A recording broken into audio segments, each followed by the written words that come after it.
A paz de Cristo, queridos, é com alegria e com satisfação que nós estamos chegando para mais uma pré-aula da EBD. Nós estamos iniciando um novo trimestre, o terceiro trimestre de 2016, e nós estamos estudando o desafio da evangelização, obedecendo ao ID do Senhor Jesus, de levar as boas novas a toda a criatura. Nós já tivemos a nossa primeira pré-aula e desta feita nós estamos aqui para a segunda pré-aula deste trimestre. Se você está chegando agora nesse canal, seja muito bem-vindo, inscreva-se nesse canal, compartilhe os vídeos, curta, comente, e fazendo isso você está nos ajudando a espalhar a palavra de Deus. As aulas para juvenis com o professor Juninho, eu vou deixar o link aqui na descrição, o nosso e-mail também está na descrição, e o esboço desta pré-aula eu vou disponibilizar a partir da sexta-feira que antecede esta aula. A lição de número 2 traz o tema Deus, o primeiro evangelista. O texto áureo da lição de hoje, ele está em Gálatas, no capítulo 3, o verso de número 8, que diz: Ora, tendo a Escritura previsto que Deus havia de justificar pela fé os gentios, anunciou primeiro o evangelho a Abraão, dizendo: todas as nações serão benditas em ti.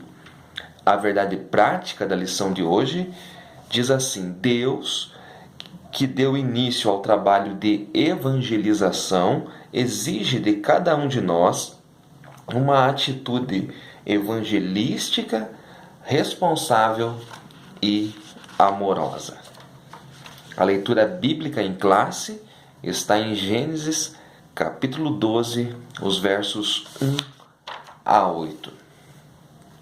É importante que você, professor e aluno, tenha um parâmetro de onde partir, e é isso que nós buscamos nesta pré-aula. E o que me chamou a atenção na lição de número 2 é a leitura diária. Muitas vezes nós passamos despercebidos na leitura diária, devido à correria do dia a dia, não temos tempo de ler todos os textos, e eu achei muito importante nós pararmos um pouquinho para observarmos a leitura diária. Então eu quero fazer um parâmetro para você aqui, mostrando que, seguindo a leitura diária da lição de número 2, você pode ter uma visão ampla de como o Evangelho está anunciado em toda a Bíblia. O primeiro fator que você precisa entender aqui é que o Evangelho ele é anunciado em toda a Bíblia. Na leitura bíblica da segunda-feira, você encontra Gênesis 3, verso 15, onde o próprio Deus está falando à serpente, que ali no Éden é um tipo de Satanás, e dizendo à serpente que da semente da mulher vai vir um que vai esmagar a cabeça dela, da serpente. Esse texto, Gênesis 3 e 15, ele é chamado na teologia de o proto-evangelho, né? É a primeira menção na Bíblia do evangelho do reino. Se você for para a leitura de terça, você vai encontrar ali um outro personagem que é Noé. Noé era um homem justo, reto, andava com Deus, e a Bíblia diz que Noé achou graça perante o Senhor, né? E o Evangelho, ele é graça. Então a Noé também é revelado a boa nova. O Evangelho é boas novas. Se você seguir na leitura bíblica de quarta-feira, você vai encontrar o personagem da nossa lição de hoje, que é Abraão. Gênesis capítulo 12, versículos 1 e 2, ali Deus chamando Abraão. Nós vamos falar um pouquinho mais de Abraão na lição de hoje. Na quinta-feira, você vai encontrar ali o profeta Natã falando a Davi, que da descendência de Davi virá o Messias, virá um reino, né? Um reino que se estabelecerá. A profecia ela é ambígua, ela tanto se refere a Salomão, que vai herdar o trono de Davi, seu pai, como também se referem a Jesus Cristo, que é o Messias prometido, o qual será chamado Filho de Davi. Na leitura bíblica de sexta-feira, Isaías 7, verso 14, Isaías 7, verso 14, você vai ver ali Deus falando ao profeta Isaías que o Messias viria de uma virgem, ou seja, a revelação a Isaías é da concepção virginal de Jesus. Portanto, Isaías capítulo 7, versos 14 a 16. Na leitura bíblica de sábado, você vai encontrar os anjos anunciando a chegada do reino aos pastores que estavam no campo. Pastores estavam cuidando das suas ovelhas no campo e anjos aparecem anunciando as boas novas, o evangelho do reino aos pastores, ali em Lucas, no capítulo 2, versículos 10 e 11. Então, tomando por base a leitura diária, você pode ter um parâmetro aí para você seguir, explorar um ou dois ou vários desses textos e enriquecer a sua aula. Bem, a lição de hoje é pautada na vida de Abraão. Em alguns vídeos anteriores, num outro trimestre, eu falei muito sobre Abraão. A verdade é que Abraão é chamado, estando em Ur dos Caldeus, em meio à idolatria. Segundo a tradição judaica, Terá, pai de Abraão, não somente era idólatra, como também era o maior fabricante de ídolos do Oriente Médio. Então, Abraão, chamado até então, está mergulhado em meio à idolatria, e é dali que Deus tira. Agora veja bem, Deus o tira, né? Veja bem que Abraão era um homem rico, né? Seu pai Terá era riquíssimo, fazenda, havia muita prata, muito ouro, e Deus pede para Abraão sair do meio da sua parentela, sair da sua terra. Então o que eu aprendo aqui é que Abraão sai do conforto em prol da chamada. E tem algo aqui que você pode aplicar aí na sua classe, que a causa do evangelho, ela faz nos mover, faz-nos sair do conforto, sair do descanso da rede, sair talvez daquela estabilidade que nós temos, estabilidade econômica, né? Estabilidade de estar no lugar onde você tem abundância, e Deus o chama para sair, né? O evangelho acontece muitas vezes desta maneira. Abraão tem o maior conforto do mundo, é um homem riquíssimo, e Deus pede para ele deixar tudo, e ele sai do seu conforto em prol da chamada. A chamada que Deus tem para a minha vida, tem para a sua vida, professor e aluno, muitas vezes vai fazer com que você perca o seu conforto, perca o seu descanso. É assim que as coisas acontecem muitas vezes. Outra coisa que eu aprendo aqui é que a missão da descendência de Abraão era formar um sacerdócio real, uma nação santa. Você pode ver os versículos 2 e 3 que Deus fala a Abraão que vai fazer dele uma grande nação, que vai abençoá-lo, que vai engrandecer o nome dele e que ele será uma bênção. Depois Deus diz que vai abençoar os que o abençoarem e vai amaldiçoar os que o amaldiçoarem, e nele, Abraão, serão benditas todas as famílias da terra. Então, a missão da descendência de Abraão era ser uma bênção para todas as famílias da terra, e isso só seria possível se eles cumprissem o propósito de ser sacerdócio real e nação santa. Sendo assim, você pode notar que o Evangelho ele está presente desde o início das Escrituras. Ele vai estar presente em todas as divisões da Bíblia, né? Nos livros, tanto no Pentateuco, nos livros históricos, nos livros poéticos, nos livros proféticos, vai estar presente o Evangelho. E é isto que o comentarista da lição, pastor Claudio de Andrade, vai destacar no tópico de número 2. E ali ele diz que a lei de Moisés é evangélica, que a história de Israel é evangélica, que a poesia de Israel é evangélica. Só queria te chamar a atenção que esta palavra evangélico ou evangélica, ela está sendo usada hoje fora do seu contexto, né? Hoje, esta palavra evangélicos, ou evangélico ou evangélica, é usada para contabilizar o número de crentes que tem no Brasil. Por exemplo, o IBGE diz que no Brasil há tantos milhões de evangélicos, né? Então a palavra sai do seu contexto, porque evangélico é alguém que pratica o evangelho, que anuncia as boas novas, quando na verdade eles estão se referindo ao número de crentes que cada denominação tem, e nem todos os crentes foram alcançados pelo evangelho. Esta é a triste realidade, porque se fossem alcançados pelo evangelho, também estariam propagando a boa nova, mas boas novas do reino de Deus, né? E não um evangelho diferente do que está nas páginas sagradas. Então é algo que você tem que prestar atenção e levar aí para a sua classe, que esta palavra evangélico,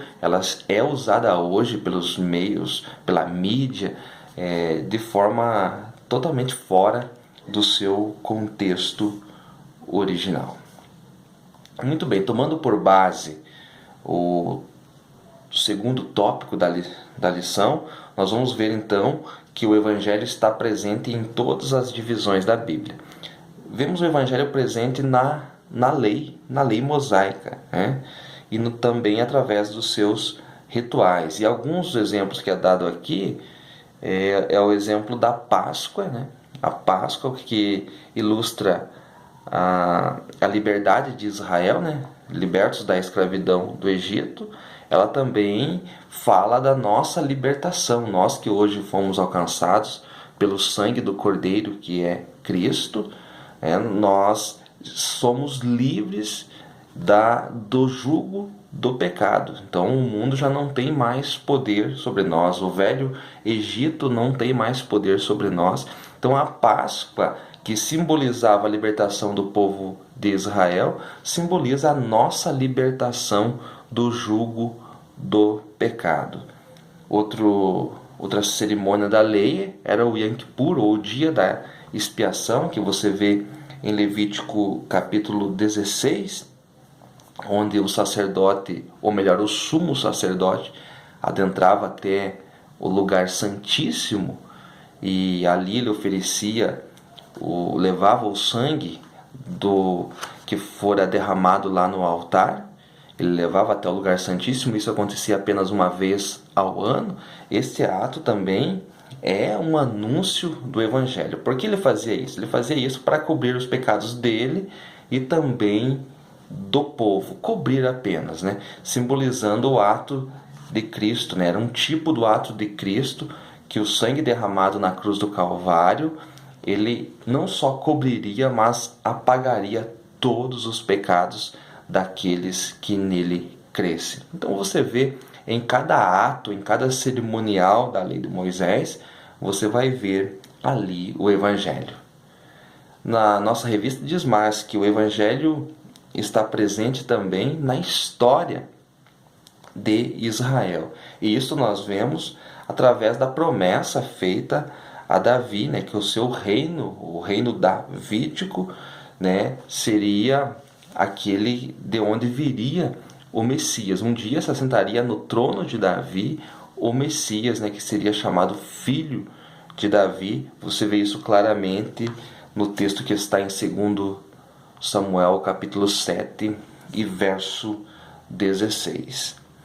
Na poesia hebraica, na poesia de Israel, também você vai ver o Evangelho sendo revelado ali, através de Jó. Jó, lá no capítulo 19, versículo 25, quando ele exclama: porque eu sei que o meu Redentor vive e por fim se levantará sobre a terra. Mas você vai ver também nos Salmos, e o pastor Claudio Nor, ele citou vários salmos aqui, o Salmo de número 2, o Salmo 22, o Salmo 16, onde você vê claramente o Evangelho sendo anunciado. Se você tomar por base o Salmo 22, é totalmente messiânico, onde você vê o sofrimento do Messias sendo retratado ali de forma profética nesta poesia hebraica. Então o Salmo 22, o Salmo 23 e o 24 são salmos que apontam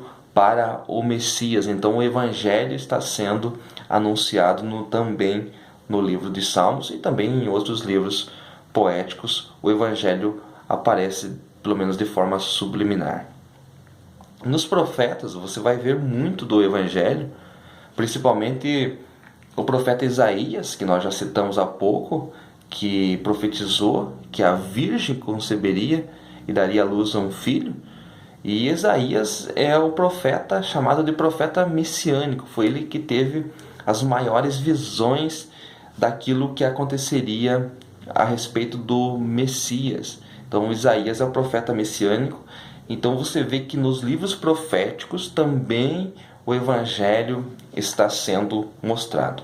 E mais, Jeremias falou a respeito do Evangelho, Daniel, você tem as citações ali, Daniel vê vindo um reino, e um reino que não tem fim, se referindo ao reino messiânico, e é o Evangelho do reino que nós estamos se referindo aqui. Miqueias, que profetizou o local de nascimento do Messias, que seria em Belém. Então, claramente, o Evangelho é revelado também nos livros proféticos. No último tópico, você vê ali Israel e a evangelização mundial. E aqui eu destaco que o plano divino era que Israel fosse um reino sacerdotal para toda a terra, mas a nação falhou.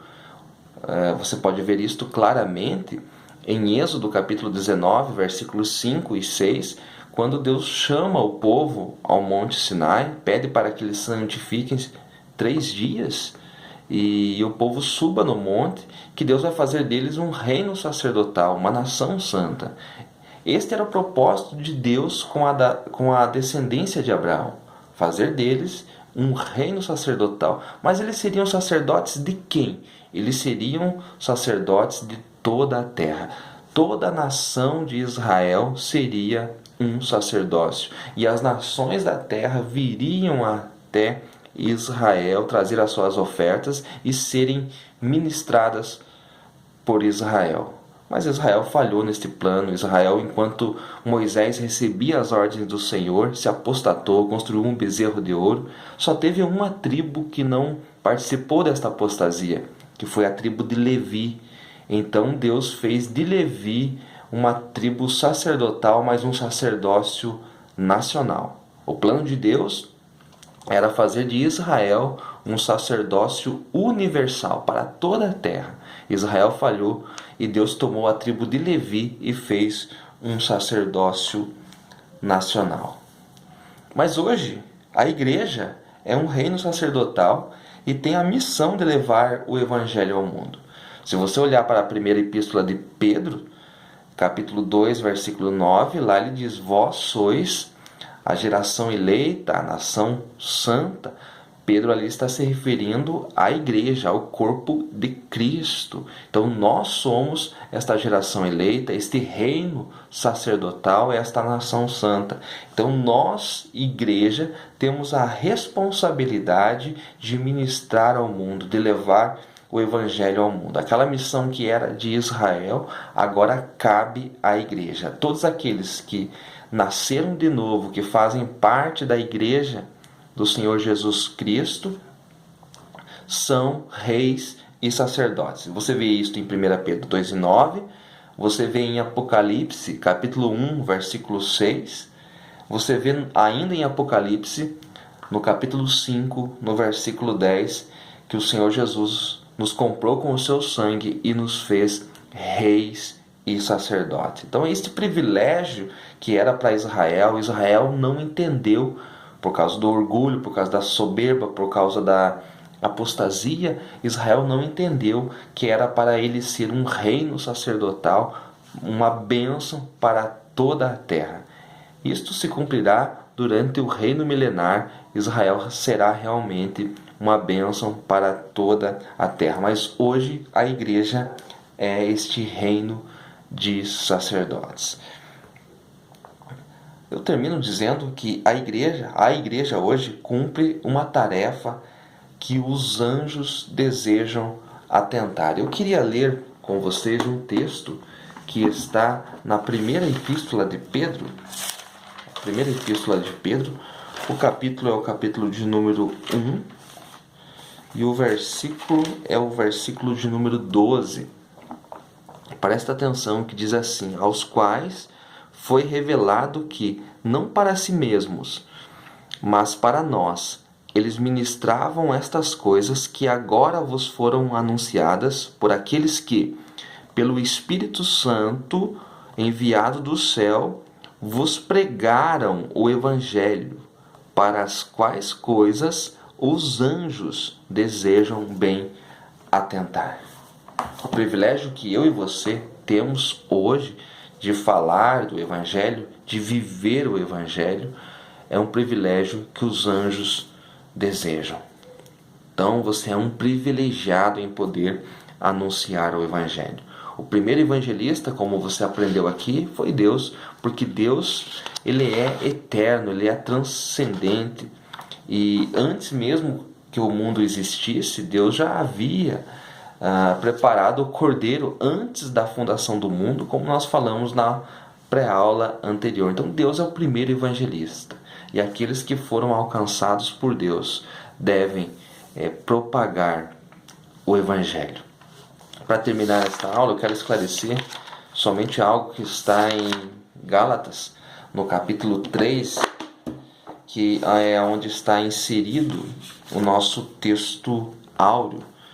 Então, ali em Gálatas 3:8, diz que Deus anunciou primeiro o Evangelho a Abraão. E isso dá um conflito com o que eu falei no começo, que o proto-evangelho ele foi anunciado ainda no Éden. Mas veja bem que aqui em Gálatas, Paulo está fazendo um paralelo entre a lei e a fé. Se você olhar o versículo anterior, o versículo 7, diz assim: sabei, pois, que os que são da fé são filhos de Abraão. E o versículo 8 ele diz assim: ora, tendo a Escritura previsto que Deus havia de justificar pela fé os gentios, então Paulo já está falando de um período em que havia a separação entre hebreus e gentios, né? E esta separação só vai começar a partir de Abraão.